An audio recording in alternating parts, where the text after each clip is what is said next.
Hello and welcome to SBL Interactive, that is Scenario-Based Learning Interactive, also known as SBLi. SBLi has been used by your lecturer to create this virtual practitioner. Once you log in using your UQ username and password, you will see there are 5 possible scenarios. Each scenario has you in the role as veterinarian.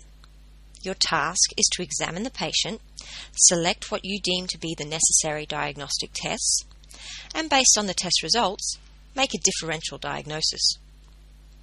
To begin a scenario, simply click on Start Scenario. The first intro icon provides you with information I just outlined. You will notice a blue information box. These blue boxes provide you with instructions and help you to navigate through the scenario. In the Environment window, you will see a SBLi How to Use icon. Click on this to get a better understanding on how to use this module. If you followed these instructions, you will have found this How to Use video. The first thing you need to know is that there is a Maximize and Minimize button that allows you to see the content window in full mode. You can collect this icon by dragging it to the collection box in the corner. All collected items are stored in the patient file to your left. SBLi is made up of 4 windows. The top left window is called the Location window. Clicking on an icon in this window will either provide you with information or take you to more information. For example, after clicking on Enter Clinic, you are taken to the virtual clinic and you are provided with the patient history. The second window is called the Environment window, and it shows a graphical representation of the selected location. In this case, a picture of Buster, your patient. The lower right window is called the Content window. Here is where you obtain information about the location you are currently on. Lastly is the Actions and Patient File window. The Action tab allows you to select diagnostic tests, and the Patient File tab is where you can review the results of the patient's tests. Once you have reviewed your patient's history, click on Physical Exam. Read through the details provided and note that his vitals have been provided to you in the Environment window. This is called an item, and it can be dragged to the Collections box. Once collected, it will sit in your patient file, so you can review the information at any time. After you have viewed the vitals, you will notice another item appear, providing notes on the diagnostic aids. By clicking on Open as Reference window, these notes will appear in an external reference window. Just move this window to the side and you can refer back to it if need be as you proceed through the scenario. I will now walk you through what these notes explain.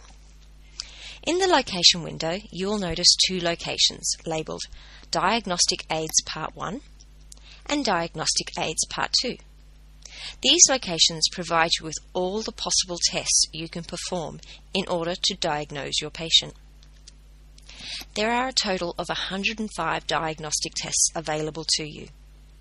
Look over the available tests and make sure you identify as much information as possible to inform your choice of tests and to minimize the cost of diagnosis.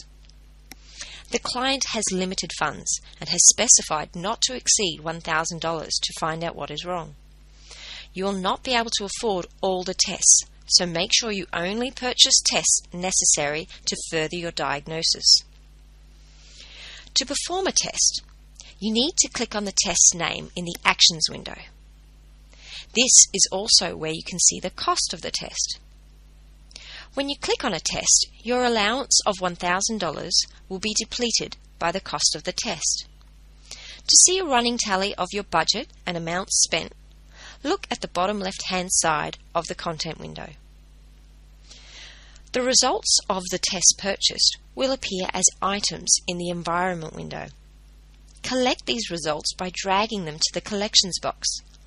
These results can now be found in your patient file, where you can refer back to them at any time. Be careful not to select the same test twice in the Actions window, as this will result in you being charged twice.